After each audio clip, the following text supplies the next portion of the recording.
Hello everyone, Ricky Dragoni here, world's strongest author. Yeah, still hold the title, nobody has to throw me. I hope you enjoyed the series on the Swift behind the book. If you haven't, go back to the videos, you'll enjoy it. Today I want to talk something about a little different. As most of you know, I coach almost compulsively. I can't say no. And I recently had the opportunity to join Level Up. My good friend Flynn, he does training. He helps train Lorenzo, my oldest. He works with a lot of high school kids. He played college football. The guy is a bundle of energy. I tell you, it's like I get exhausted and he's just still going. He's 25. I'm gonna be 40, so there might be some of that in there. But awesome dude. Love the kid. So he put together a selection team of 7-on-7 football. For those of you who don't know, it's 7-on-7. It's just football without the linemen, and it's a really a way to showcase the skill players to coaches, scouts, etc., etc. So he put this team together and he reached out to me and asked me if I would coach a defense. I looked at my schedule and said, well, I'm busy as hell, but sure, I'll do it. I couldn't pass the opportunity, and I love working with him. So this past weekend was our first tournament. It was in Lincoln, Nebraska, at the University of Nebraska. Cornhuskers, go Big Red for my Big Red friends, which I know I have a few. I must say the experience was amazing. I mean, the kids had a lot of fun. We performed well. There's still things we need to improve, but I think they got to showcase. Coaches were talking to them. They were interested in them.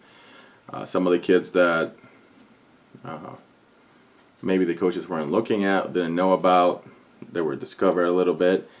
And, you know, I got to coach in front of college coaches, and it was not that I was doing a lot. The kids were doing all the work. I'm just making calls and adjusting.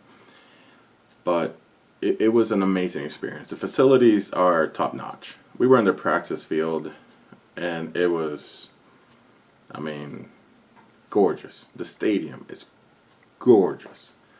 The staff there was amazing. I mean, Coach Frost was there for for the playoffs, and you know, I got to say, you Nebraska fans have a good one. This is the second time I've met him, and the first time was at the Iowa High School Coaches Football Association meeting, which the sixth grade team I go to, they take us through it, and I jump on the opportunity. And there he asked some questions, very gracious. At the tournament, all the kids shook his hand. He was extremely gracious and extremely humble and accessible, which it is so refreshing. And it speaks volumes of his character and who the dude is, because you know, this is Heisman Trophy winner, coaching back his alma mater. He could be the biggest snob coach there is and get away with it, but he chooses not to be that. And that, you know, those are, as a coach, those are the lessons that you always got to be learning, always got to be polishing yourself and learning from good coaches like that. The staff was amazing. You know, it was, and the kids, I tell you, you could see it in their eyes how fulfilling it was, how proud of themselves it was, and I was very proud of them. They played very well. You know, my defense did an awesome job, and I could not be any more prouder of them. So next week, well, which will be in the past for you, but in the future for me, wrap your head around that Mobius strip.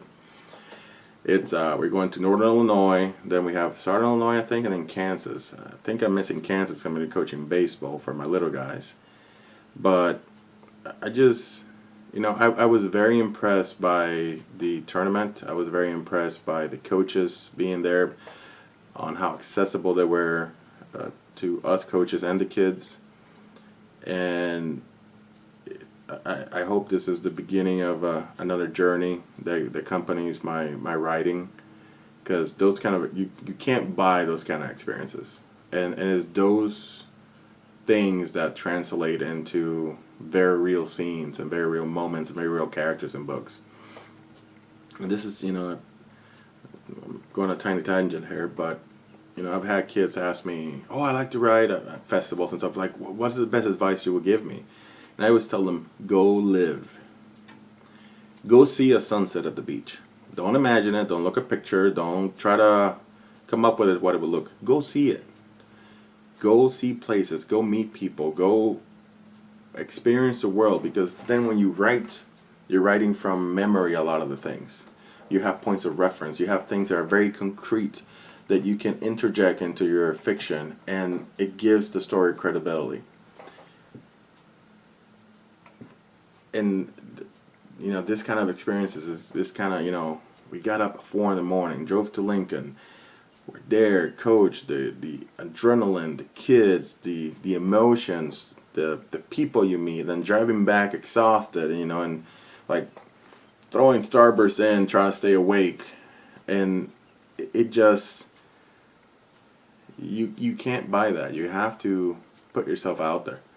So again, yeah. So we'll see where this level up thing goes, and I'm truly enjoying it. And thank you for listening. Happy reading. Don't forget, like, subscribe, share, Instagram, Facebook, Twitter. Yes, Twitter. Thank you very much. See ya. Happy reading.